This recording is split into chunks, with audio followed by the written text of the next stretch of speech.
Welcome to Tendoc Talks about the Power Rangers role-playing game. And they finally did it. They released the FAQ. I'm not sure if this is the same thing as the Errata that they said was coming. I have a feeling it is, but this FAQ actually makes reference to an Errata, so I'm not sure what the deal is with that. But we'll go ahead and go over it. It's kind of put together by certain categories. They have an essence point category, role category, weapons, armor, and then finally Zords. So let's take it one step at a time. The first item on the FAQ is how many essence points should I have at level 1? Apparently a couple of people were confused about how their origin, Power Ranger role, and normal essence point spread works. You get a total of 16 essence points because your origin gives you 1 essence point, your role gives you 3, and then you get 12 on top of that. So you get a total of 16 to use. So at the end of choosing your role and your origin and getting your points, you should have, if you were to add them all up together, you should have 16. If you have any other number than that, you either gave yourself too many or not enough. There was a question about how to take specialization for a skill, and it's pretty easy. You just spend a skill point on it, and from then on it's specialized.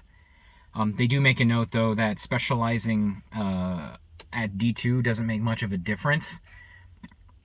But as soon as it raises to like a D4 or a D6, then it becomes significant. There's a question about how to get additional health, because a lot of people didn't know that. It's the conditioning skill. Just put a point in the conditioning, you get an extra hit point. So far, that is the only way to get extra health, besides picking a beneficial origin that gives you more than 1.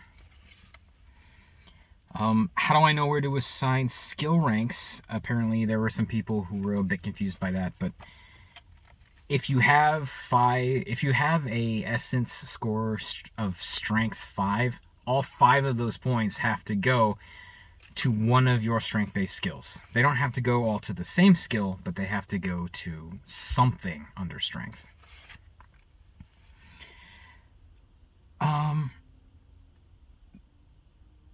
When gaining skills, the book states that anytime you gain an essence point, you get a skill rank associated with that essence. Does that include origin or role? For example, the Pink Ranger gets 2 skills in speed and 1 in social on top of +1 targeting, +1 finesse, and +1 persuasion, and the answer is no.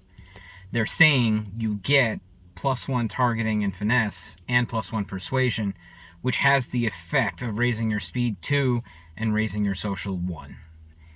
And again, at the end of the day, all of your essence points has to equal 16, and all of your skills, right? If you count the bubbles on your skill sheet, you should have 16 bubbles. Whether that is because of specialization or whether that is because buying bigger dice in that skill. In Origin, it was asked, how does the Origin Essence ability increase and skill bonus levels work? Do I get all the skills or just a selection? We already went over this in my character creation video, but you only get 1. If your origin says you can choose either +1 speed or +1 strength, then once you make that choice, you have a list of skills to choose from, and you only get 1 of those skills to get a bonus, because again, all of your skill bubbles have to equal your essence score at the end of the character creation process. This question I'm actually going to read because I'm pretty sure it's mine. It's worded slightly differently, but this might actually have been a question that I asked on one of the streams or in the Discord, I'm not sure. But a lot of us had this question, so I guess I can't take full credit. And it goes like this. In the character creation guidelines, it lists choosing your origin first. However, all origins state that if you have that skill, you may either increase the skill rank or take a specialization. If the origin is the first thing you're meant to do, where could you possibly get those skills from?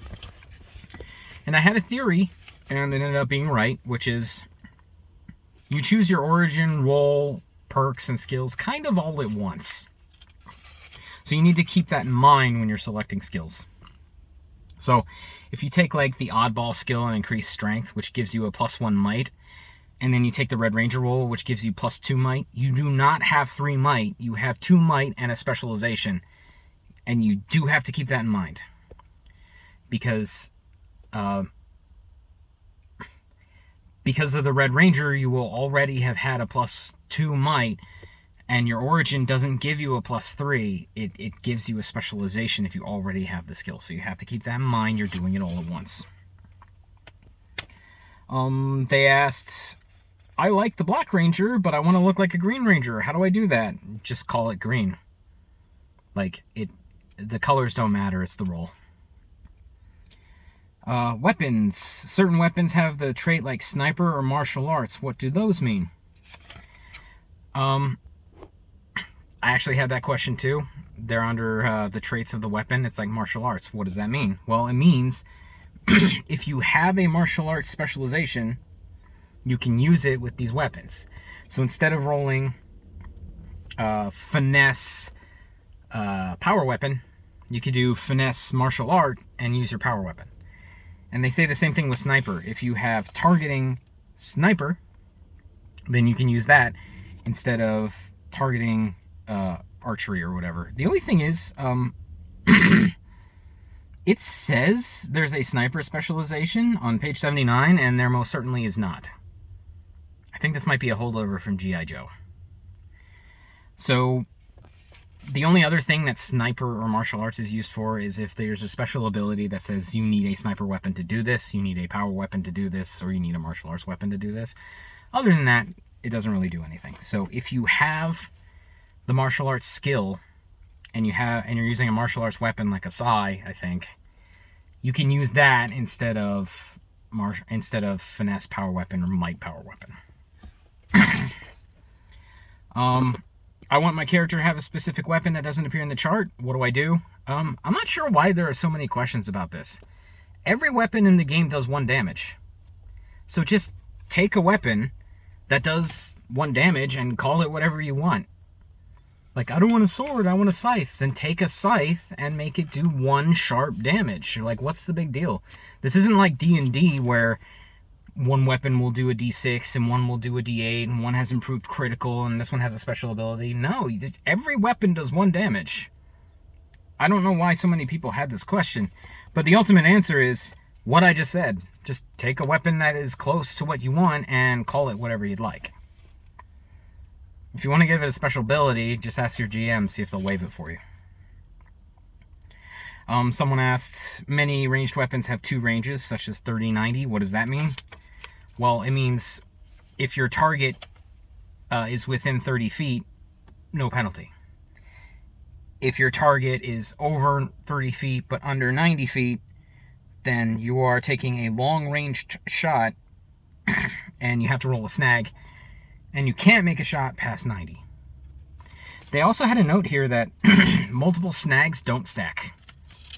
So if for whatever reason you were already suffering snag, you won't take snag again. 1 minute. It's a little toasty in here. I try not to have the car on while I'm doing this because it causes a rumble. Let me adjust a little bit. It causes a rumble and a bit of background sound, so hopefully it doesn't bother people too much, but I'm hot. The weapon I'm looking at is listed as melee weapon. Does it use might or finesse? And the answer is, unless it specifically says, either works. What does light mean as a weapon trait? A light weapon is a quickly accessible one-handed weapon. It lets you draw them as a free action, and you can have a light weapon in both hands and benefit from multiple attacks. To do that, you take a 1 dice shift penalty, and it allows you to attack twice, either 2 different targets or 1 target twice. So that's something we didn't know, how to dual wield. This is new. So if you're dual wielding, you need to have light weapons in each hand, and you gain access to the multiple attacks 2 trait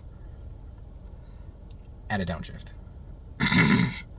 What does versatile mean as a weapon trait? It means there are 2 ways of wielding the weapon. Now, traditionally, this means it can be wielded one-handed or two-handed, but it's not quite that simple.